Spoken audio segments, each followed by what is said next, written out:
In figure 6.15 angle P Q R is equal to angle P R Q. तो ये है आपका P Q R, बार बार पी क्यू आर ना बोलना पड़े उसके लिए आप एक्स मान लो इसको। और एंगल पी आर क्यू, तो पी ये है, आर ये है, क्यू ये है, मतलब इस एंगल की बात हो रही है, तो इसको वाई मान लो। हमको क्वेश्चन ने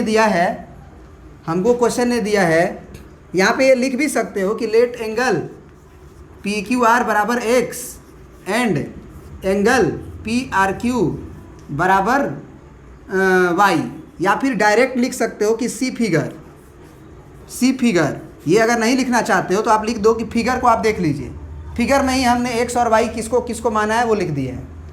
तो हम कहेंगे according to question angle X बराबर एंगल वाई दिया गया है, क्योंकि एंगल पी क्यू आर जो है वो पी आर क्यू के बराबर है। तो अगर एक्स और वाई अगर हमको बराबर दिया गया है तो हमको टू प्रूफ क्या है, ज़रा बताओ, हमको प्रूफ क्या करना है? तो प्रूफ करना है कि angle P Q S is equal to angle P R T. तो ज़रा पढ़ के जाते हैं फिगर में, पी क्यू एस क्या है, पी ए है, क्यू ये है, एस ये है। तो चलिए इसको मान लीजिए, बार बार पढ़ना पड़ रहा है तो इसको जेड मान लो, और इसको बराबर प्रूफ करना पी आर टी के। तो ये पी है, ये आर है, ये टी है, मतलब इसके, तो इसको डब्लू मान लो। यानी कि हमको प्रूफ करना है कि एंगल जेड जो है वो एंगल डब्लू के बराबर है। क्यों हम नामकरण कर रहे हैं? क्योंकि बार बार हमको पूरा ना पढ़ना पड़े। डायरेक्ट हम जेड बोले तो आपको फील हो जाना चाहिए कि किसकी बात हो रही है, डायरेक्ट डब्लू बोले तो आपको फील हो जानी चाहिए कि किसकी बात हो रही है। तो ये एक तरीका है क्वेश्चंस को बनाने का। ये सब चीज़ें हम बोले थे शुरू में कि हमारे थॉट्स को पकड़ने का कोशिश कीजिएगा, तब क्वेश्चन आसान हो जाता है। अब देखिए एक लाइन में क्वेश्चन बन जाएगा। कैसे? प्रूफ में हम क्या लिखेंगे, देखो हम प्रूफ में लिखेंगे कि since S T is a line, तो अगर एस टी एक लाइन है, एस टी अगर एक लाइन है तो निश्चित रूप से एंगल जेड और प्लस बता दो एंगल जेड अब प्लस एंगल एक्स बराबर 180 डिग्री होगा। पक्की बात है। ऑल्सो ये तो जेड और एक्स ये पूरा एंगल हुआ। एस टी अगर लाइन है तो वाई और डब्लू भी तो 180 होगा,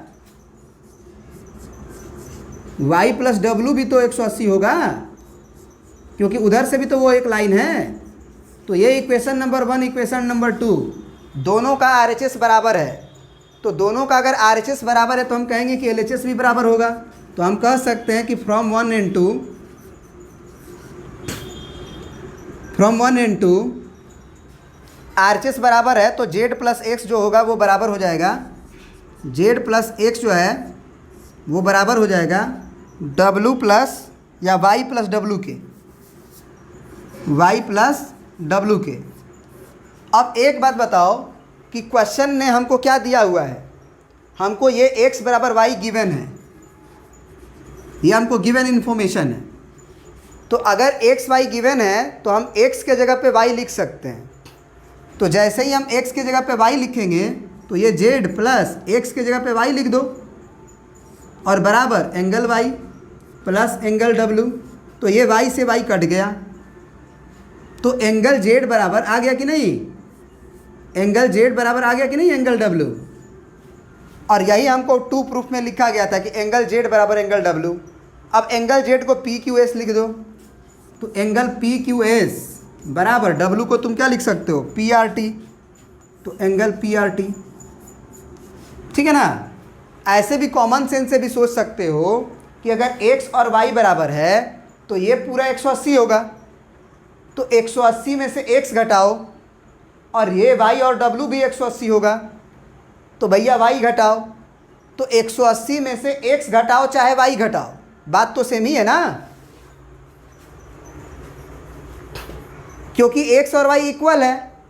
तो सेम नंबर में से, सेम नंबर 180 में से आप सेम नंबर ही घटा रहे हो, तो जो रिमाइंडर आएगा वो भी तो सेम ही आएगा ना।